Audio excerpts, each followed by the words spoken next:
That's a lot of cygnets, isn't it? Yeah. Do you know what? Swans are flipping impressive, aren't they? They are impressive birds. I'm not particularly inclined towards nature at all. It doesn't do me any favours, but swans are pretty good. Yeah, we're here today with Jack Paul, who is teacher at RCA. You joined at year 5 of the RCA graduate? Yeah, I joined in February last year. Yes, I've been there a year and a half, let's say. So this year's been really impressive though, because it's been my first full year. So I've seen the whole cycle, as it were, go round, and it's been great. Such an interesting place, isn't it? Shall we kick off on the exteriors? I go to Mass every Sunday, summer prayers every day with my family. I don't think I'm necessarily going to go to heaven. I still think I've got to be good, I've got to be careful. I don't think about it all the time, but it is a backbone of what motivates me. Your thoughts? So I would say, oh, go on, I'll finish it here. No. I mean, the new church, the Novus Ordo church, has just kind of forgotten about that. And I'd say a consequence of that is no one's bothered about going to Mass. Why go to Mass? Why make all the effort? Priests might as well be social workers. Your thoughts? Well, I'd agree in part. I think that you're 30% right. Please. So I think that the bigger, I was going to say half, but that'd be 70%. I think the other side to that is that the Novus Ordo has also forgotten about the love of God.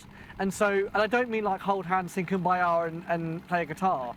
I mean the absolute ferocious love of God that is demanding and powerful, in the same way that marriage's love is demanding and difficult, and it requires self-sacrifice and all of those sorts of things. And I think that one of the best ways to convert people is the fear of hell, yes, but also the demanding love of God and the requirement for us to live in that. And so I always think that positive theology works better than negative theology. Yeah. And that's why in the act of contrition that we say in the confessional, we say because we fear hell, but most of all, but because we've offended you, O God, and we love you, right? I think that naturally happens though, doesn't it? Once you get into your vocation, whatever, let's say for us it's marriage. Yeah. Do you ever think I better love my wife in case I'm judged by the end and go to hell? You do just love your wife, hopefully. Hopefully. Yeah. I kind of liken it now to a bit like in the way the modernity views it. If you're in a car, you're only one serious incident away from dying. But while you're in that car, you can play music, adjust the environment, chat with your mates. It's like a pretty nice life. It's pretty comfortable, really. Yeah, I love drive. But one wrong move and you are dead. So you kind of have to remind yourself that, oh yeah, I better obey the rules of the road, because you could easily be taken away with how easy it is. But I think even when you hit 70, you're like, oh wow, I'm going 70 miles. I don't even like an older cars. When we were on our Volvo estate growing up, if we hit 60, we're like, wow, we can really feel it in the car, you know. But like as modernity's improved in technology and distraction, you just don't even think about the danger of your life. That's why I liken it a bit like that. I agree, but I think that, and maybe this is slightly different with driving, the analogy falls down, but because I love God so much that I fear hell, right? So it's not that I fear hell intrinsically of itself, although it is pretty scary. It's that I want to be with God so much, and don't get me wrong, that doesn't play out always in my life naturally, otherwise I'd never sin again and all would be well. Yeah. But that's the thing I try and return back to, is that I want to be with him. In the similar way with my wife, is that I try and love her so much that I don't do things that will annoy her. And she would attest to the fact that I fail in that regularly. Which is good, no bad thing. Yeah, it's part of the... But that's why we have reconciliation in marriage, right? So yeah, I think that that's a really important thing, and I think that positive theology, particularly in this day and age, is really important as well, because people aren't loved. We don't love people at all. No, and they're probably desensitized to bad news anyway. Yeah. It's like, well, hell. But I don't believe sin exists. So what good is hell? Big to me? deal.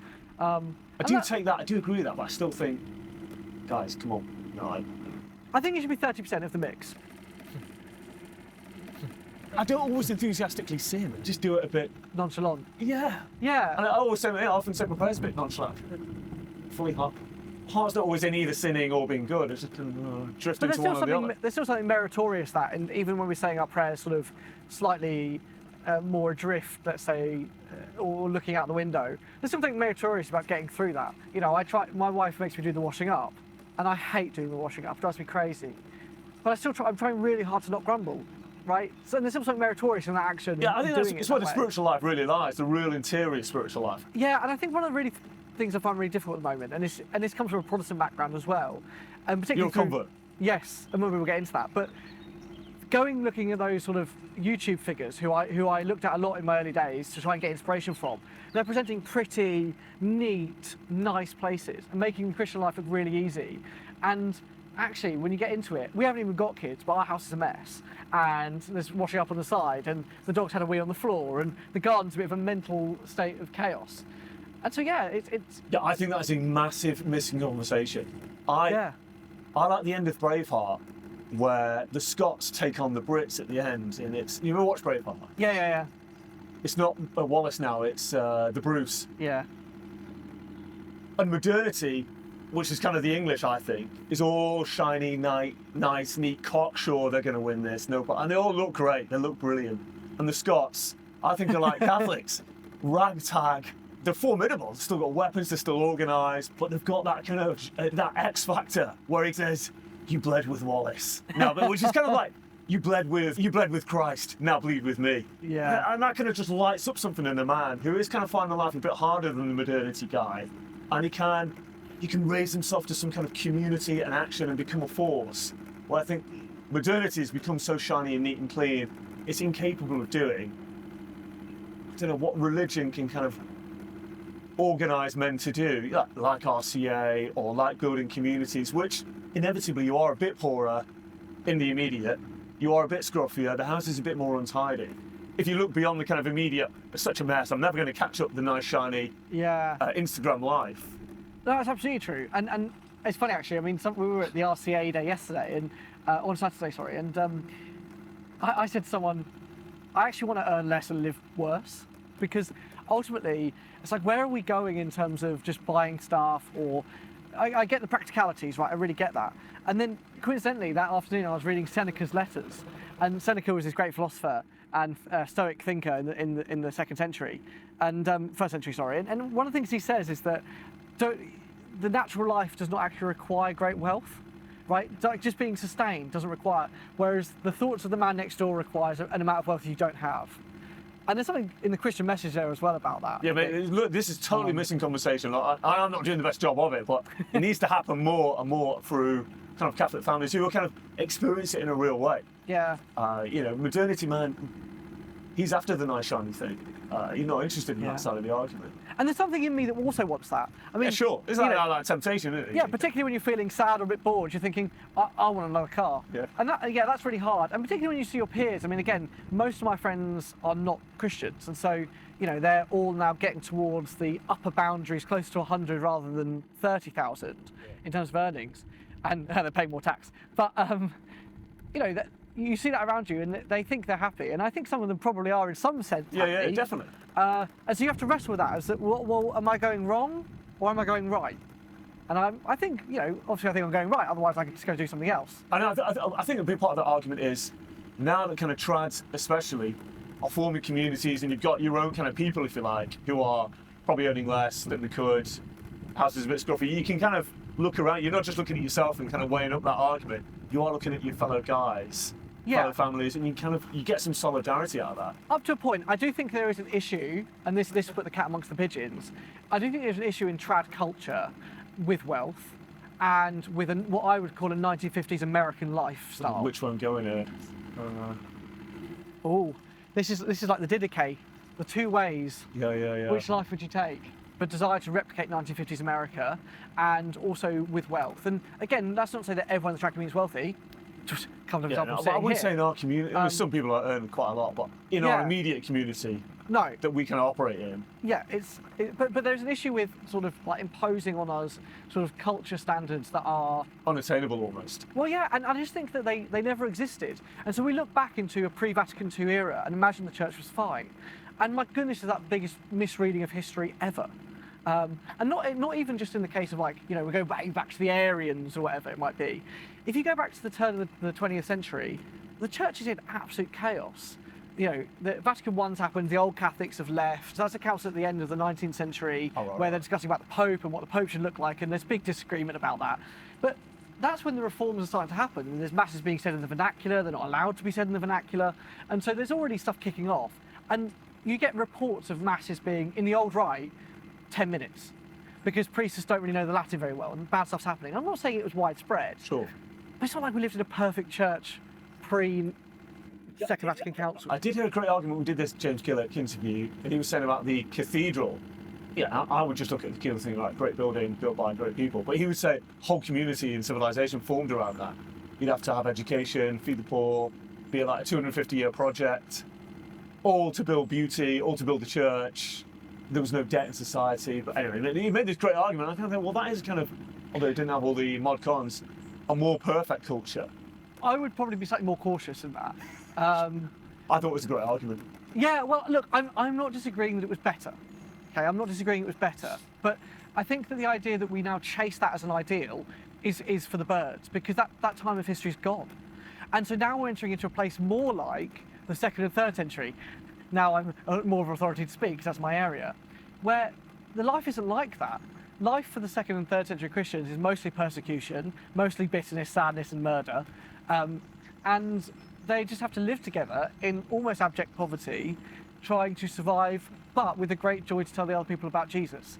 And that sounds really cliche and a bit like, oh, wishy-washy, but it wasn't for them. I mean, it was literally life and death. Now, we're quite lucky or blessed in the sense that... Yeah, we're not going to be murdered necessarily. Not yet.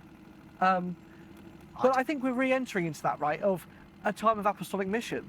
Ultimately, we know that most people in the pews don't believe in God, and they're the ones in the church. Yeah. So the idea that we're going to have everyone wearing a mantilla, putting on their tweed suit and rocking on down to their Sunday Mass, I don't Yeah, think but I think that kind of is starting to... Anyway, I don't want to get down this road too much, but I think that is starting to happen. Well, I mean, I'm not sold on the tweed suits necessarily, the image, but I don't think that really... In our kind of... You kind of come to ours sometimes, but I don't think it's a tweed... I don't think it's a kind of stuffy environment, especially among the men. I think it's like pretty regular guys who kind of don't look... They don't talk in a dissimilar way to the culture around them.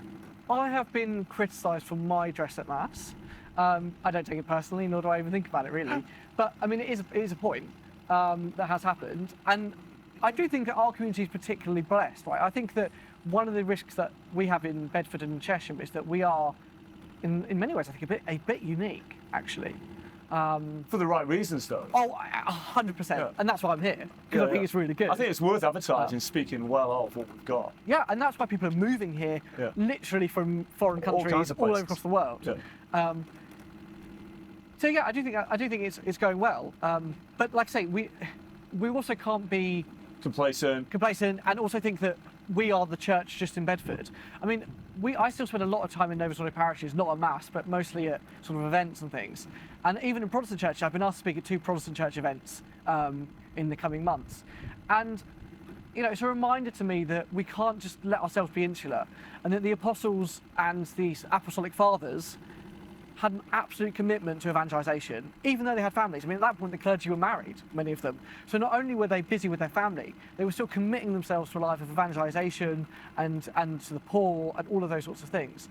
And that's not to say that everyone's going to have the same calling. I appreciate that, you know, your position to my position is very different. You've got children, Sure. I don't. So, you know, maybe I have more of an opportunity to do those things. But you're teaching at an RCA school, you do an incredible job. Absolutely, yeah, I'm not disputing that. But I think there's more to be done, and God's really put on my heart recently that there probably is something more to be done at Bedford, another element to add.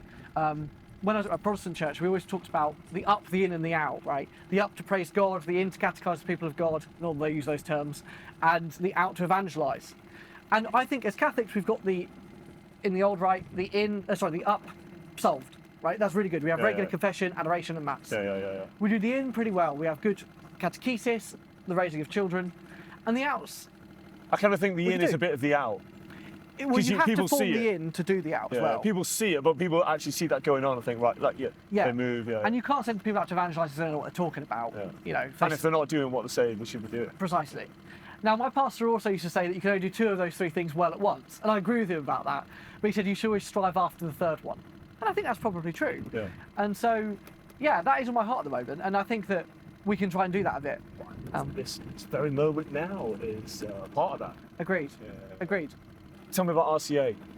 Should we go there or conversion? Should we do RCA? Let's do RCA. Yeah, I like that. Because that's a conversion story too. I cannot tell you how much I was sceptical, not only when I was not a Christian, but also... Am I even close to being in this frame? Yeah. Oh, great, great. It's mostly just the top of your head. It doesn't cut off just like the top of your head. I'm just gonna... Yeah. That's better.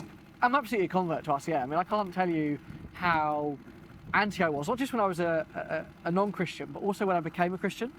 I just thought all these hippies, you know, in their commune, teaching them some old nonsense about how the earth is flat. And You were Catholic at this point? yeah, at that point as well. I mean, because I didn't have a bad experience at school. Okay, I appreciate I wasn't really a practicing Christian, but I wasn't taught anything that was particularly anti-Christian. And I wasn't... You went to Christian school? I went to a Catholic school. Oh, right. Yeah, which was rogue. I mean, not that I recognise anything Catholic about it even now, but they claim they are, so that's fine. But yeah, I mean, I enjoyed school. I didn't really see why we needed an extra item to add to that. And I was really proud of the fact that we had a free education system in the UK, and anyone who thought otherwise should probably get a hold of themselves. Then all of a sudden, I joined sort of the charismatic movement and hear more about homeschooling, and I sort of come round to the idea. And then I heard about RCA when I became a more traditional Catholic. I thought, my goodness, this actually solves a lot of my problems that I'm now beginning to have with the system. Problems being? So my problem with homeschooling was always that I'd never met a homeschool kid that I would categorise as normal. Now I look back and think... I think normal is a useful term. I know people say, what's normal? But it is a useful term. Well, yeah, my perception of normal was a problem as well. I mean, I thought normal was just me, and actually turned out that I wasn't normal, so that was part of the issue. But also, I realised that one of the reasons I thought that would be the case was because there wasn't the ability to socialise in the same way. And I agree that there are outlets in homeschooling that you can do that, homeschooling communities, and they're brilliant. But RCA solved all of that issue because it provided a natural hub for that community and friendship building and all those sorts of things, while also trying to encourage one of the most important elements of the school, which is universal charity. That the kids, yes, will naturally grow closer to one another, but that all of them must practice a level of friendship among themselves. And school doesn't promulgate that at all, which is my problem with normal school, is that there were cliques, there was a division, not just of necessarily class, but, you know, of the cool kids, the not cool kids, the hot kids, the not hot kids, whatever it might be. And RCA again fixed that problem. And then added to that, you then had this classical education, and you had the formation of the young people and the regular mass served by the FSSP. I thought, wow, if I had to design a system, Mate, it wouldn't be far off that. this is pretty close. I mean, we're getting there. And then I needed a job that was part-time to supplement my other job at the university. And this just worked. And it's been amazing. I mean, just watching it happen has been a pleasure. And one of the things that your wonderful wife, our fearless leader, told us to do at one of the formation days was to go round and just have a look at the school while you were in your free time. And so I remember just taking a trip. I walked from my grade all the way around the school to pre-K and K and first. I thought, gosh, this is actually bananas, right? And not in a weirdo way. That this is both completely revolutionary and countercultural, but also mega normal. Like, there's nothing strange going on here. No one's trying to do anything weird. Like, yeah, I think it kind of conforms with, it's a bit of a phrase now I'm starting to use, but it does kind of conform with nature. You're not having to, no children shouldn't be doing it. They just do naturally get on with it. They naturally look up to the teacher as a leader. Yeah. They naturally are they see the benefit of being polite with the system, the kind of reward system. But also with a good education. I think that was my other worry, is that I was worried that the education standard would be subpar and there would be a lot of picking flowers, hugging trees and getting barefoot time on the grass.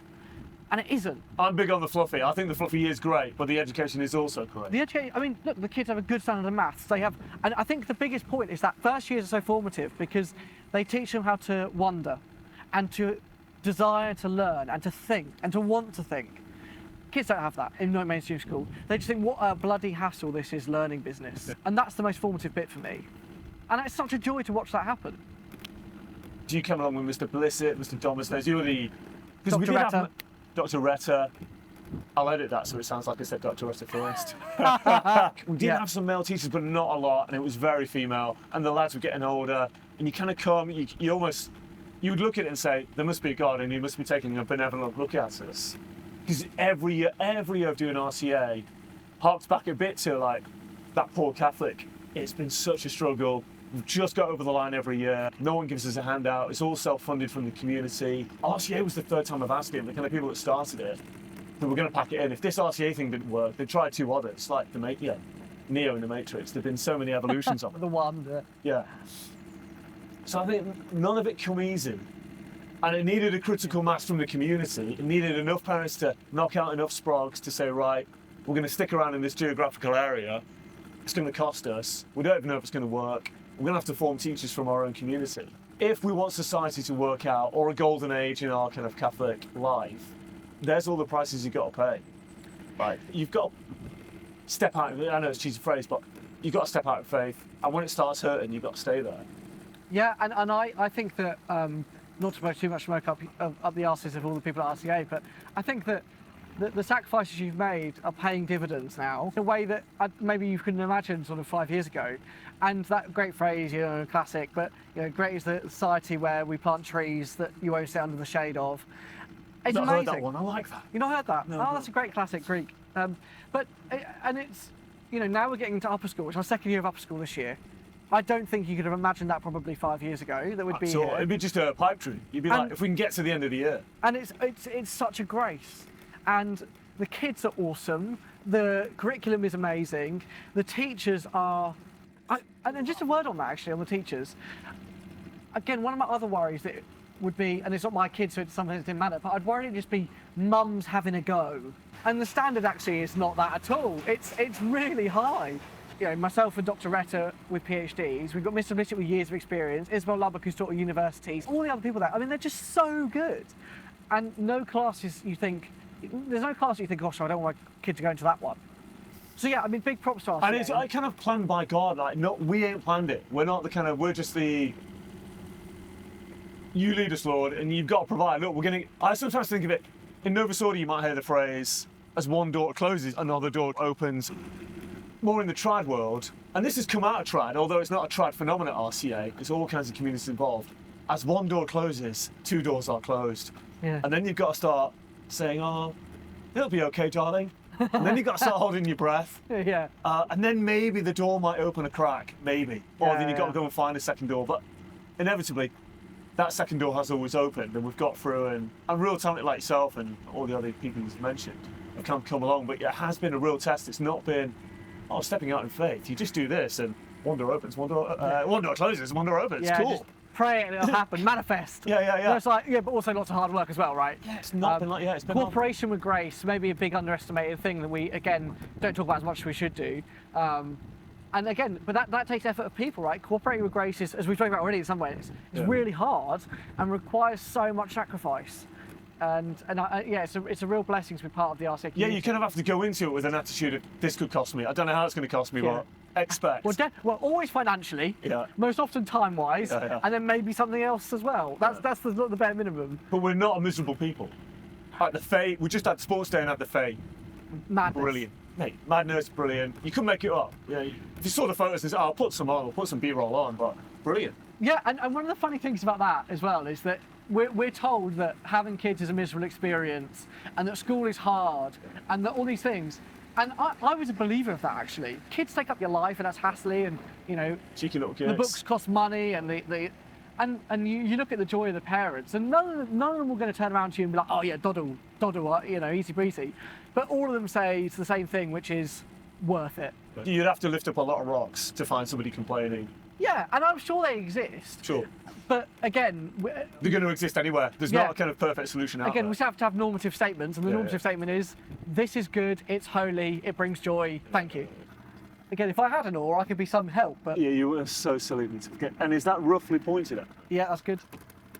And can you roughly see him? Is it totally pitch black? No, you're good. Okay, cool. Everything as well. First time I went to trad mass, I was like, wow, this is what the guys are. Well, a lot more of them anyway. Yeah.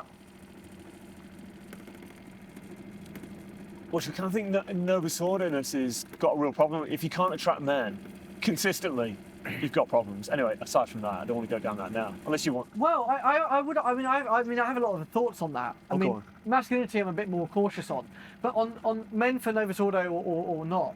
I mean, I think one of my biggest problems in the trad community at the moment is why old mass better, right? Is a good question. And so a lot of people turn up and say it's experiential. They just experience something different. But I found that when you then dig down to that, you say, well, what's the difference between the Novus Ordos, as it was intended to be said, well, at least what the documents imply, yeah. let's say Ad Orientem, in Latin, yeah. chant, what's the difference? And actually, most people can't point to any differences. And now, look, I think there are big differences, and there's some big issues that surround that, treading very carefully not to, fall into any position that's not in line with the church. But I think if trads are going to continue that argument against the Novus Ordo, and this is why I talk about positive theology, they've got to know why. Whereas what I'm far more comfortable with us doing is saying there why... are some whys. The language is totally different. It's less fluffy, it's less anemic. But let's talk about why And that is a thing. let's talk about why Old Mass good, right? I think that's a far more beneficial thing. So, I mean, again, when I came to the traditional church... I wouldn't wake up and say, I wish I could go to Mass where the priest is facing the other way.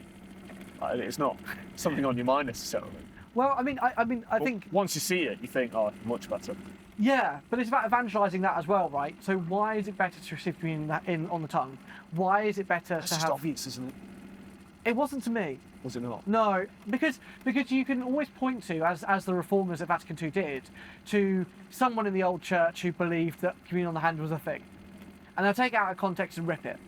And you can always point to someone who had Mass in the vernacular once upon a time. Now, that appeal to antiquity is an issue because you can also point to lots of people who had Gnostic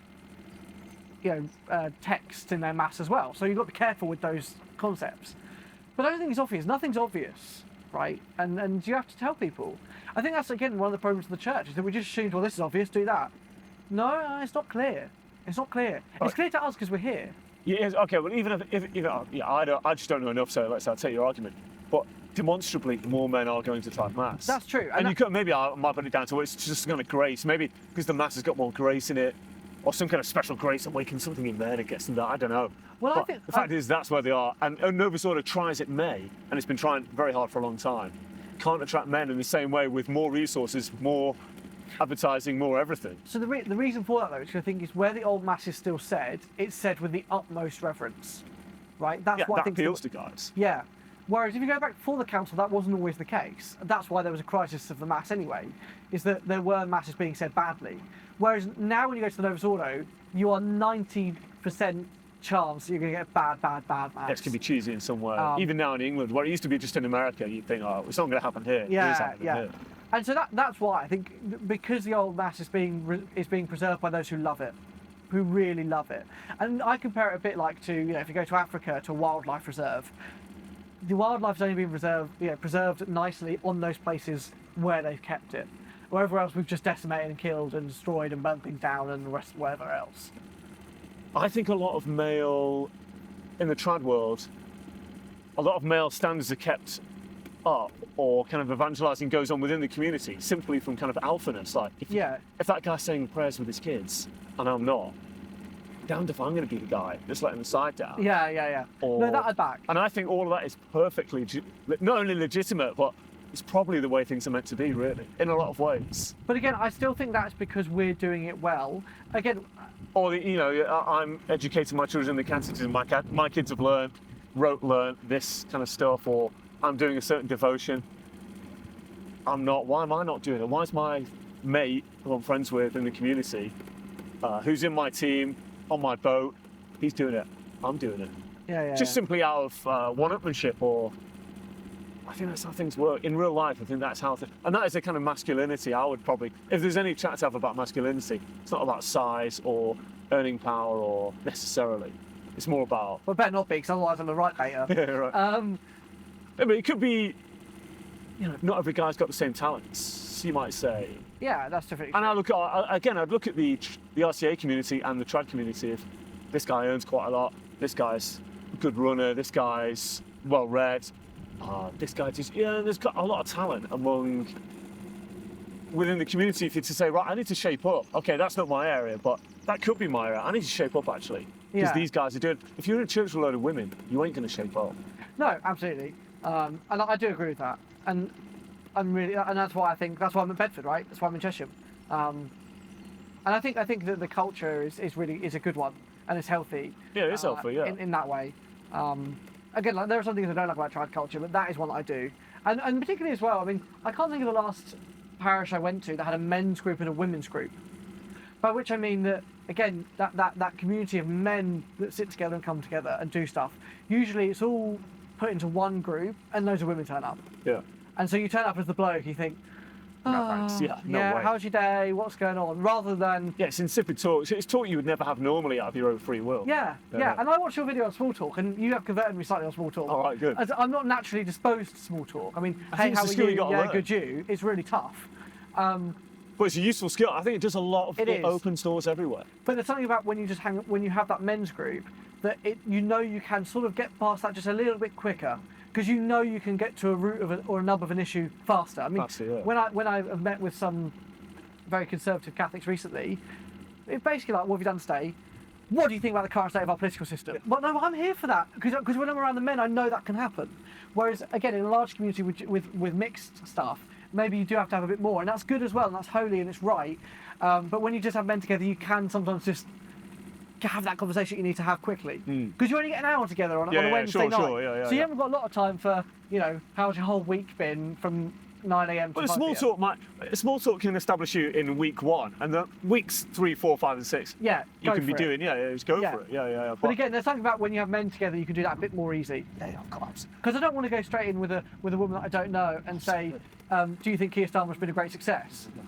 Because I just don't think that's a very helpful thing to do. Just on that, I would say men are more disposed to the kind of global picture politics. And I think this has become a kind of bit of, in the conservative world that you'd see on YouTube, it's all kind of a bit fantastical. It's a bit stroking your own ego to know so much. When really you and I now see, I would say, would probably be in agreement that the real work to conserve culture and build up empires it's just in the small, it's in the micro. It's the family, the parish, the school, the RCA. And we're not going to sit under the shade of that tree in 50, 60 years' time.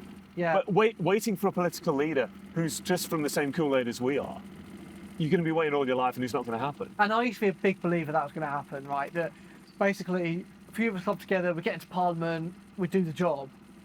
Delusion. It's delusion. And it's a nice delusion. And I think you're kind of doing things outside God's plan, because why is God going to bless it? You haven't done you haven't done it at the micro level of the family, which is how Christ came into it. Christ came into the world in very difficult circumstances. Very. And there weren't many people at the Last Supper. Benedict come to Europe. I don't know. Did he come with an army? I don't think so. He's transformed it. The 12 apostles transformed it. I think we need to be chatting at the micro, really. If we want to get big outcomes, we need to be operating at the micro really well. Yeah, but that's why I'm so interested in the out, right? Because I think changing the culture requires that out, and I agree that the in is important. I agree with that, And I agree that the in will happen, and the in will impact the out, absolutely. But that's why I talk about the Apostolic age all the time. And you like that? Yeah, I've heard it a few times. Well, I mean, by that I mean the Apostolic Fathers, actually, more than the Apostles themselves. Because that's the bit we don't read about anymore. So we love a bit of the Apostles, Acts, everyone loves a bit of that. But the problem I have is that what happens when the Apostles die, we don't get the great miracles of speaking in tongues. Yeah. We don't get about the great speaking in tongues, and we've stopped all the, all these mad miracles happening constantly, although there are some. And it's basically just guys and gals getting out there and being like, here's Jesus. Oh, you're going to kill me for it? Fine. And that's what I think is the incredible bit, because that's the normal people living normal lives. Yeah. And again, the micro, they're just going about their lives telling people about Jesus. That's super cool. Yeah, with families, with kids, families, and presumably with a lot less resources than you and I even have now. And I think you don't get God doesn't release however grace works, the economy of grace works. I could believe the argument that God does not release the grace unless he sees it happening at the grassroots level. I always think you get the leaders you deserve. Like when people bang on about a bad leader or bad stuff that goes on in the church, I'm sure you as well, you hang around kind of church hierarchy. I could do a lot of filming. I hear horror story. If blackmail was legitimate, we could transform the church tomorrow. But I think these leaders aren't even nearly as bad as the grassroots. We've all been contracepting, we've all been buying the bright shiny. We're the more scandalous. The grassroots level is terrible. So you get the leaders you deserve. So I think there's also funny elements to that, and I've always thought that we're a bit like the Jewish people. When they ask for a king. And so Samuel goes off and says to God, "Oh, can we have a king?" God says, "No, I'm your king." And then they come back and it's back and forth. And then God says, "Fine, I'll give you a king, but you won't like it." And what happens next? I mean, just chaos, disaster. They get David, who's good and whatever, but then they end up with Rehoboam, and it all goes Pete Tong pretty fast. I paraphrase the Bible there. And I think that's us, right? We said we want liberal, we want freedom, we want easy. Yeah. And God went, well, you don't. And he gave us Pius X, and he put a real, against modernity out there. And then eventually God went, right, Not so fine, happy with here's that. your clergy. And then we've gone, oh, bugger. This is a big problem. Yeah, it's hard work. Yeah, this is a lot harder now. Because we don't know what we believe. Rome can say all sorts. The bishops manage decline nicely. Yeah, they're very good at it. They're just civil servants in cassocks. And they sound the same. Like all the press releases sound like a sportsman, sound like a politician. Well, yeah, it could be Wes Streeting or Rachel Reeves. It could be anyone. Yeah, they all sound the same. I won't write a Catholic catechism, now. It's like, well, it's already been written, so you don't have to. Just repeat the words. It's basic. I mean, the kids at RCA know it. Yeah. So why can't you do it? Yeah, you do it. And I always think about that. Thinking about the March for Life. How many bishops are there? How many are there? Well, I think March for Life is a great case in point because over the years... It's grown, right? Yeah, and I think I can say I know for a fact, some bishops are there now because they want to be there. Yeah. The bishops they're looking at March for Life and saying, well, actually, all these young people, they're there of their own free will. It's a decent event, it's fun. They believe, maybe I should believe as well. Yeah. And I think, like our bishop, he's fairly supportive of us in Bedford. I think, Absolutely. Why not? It's working out. And I think as well, I mean, we see it in the church's history, when there's the Arian crisis. Although it's not the people of God that meet at the council and decide things, it's the people of God who say, whoa, what's going on here? This doesn't seem right. And that's not to say we should get ideas above our station. We should never try and create disunity with our bishops. But it is, say, that one of our roles is to call out nonsense. And if a bishop says something contrary to the deposit of faith, get on it. Yeah. Pack that in. Yeah. Jack, you're a convert. Yeah. Well, in some sense, a revert. I use the term convert. Yeah, so I was baptised a Catholic. My lover's got no money, he's got his strong beliefs.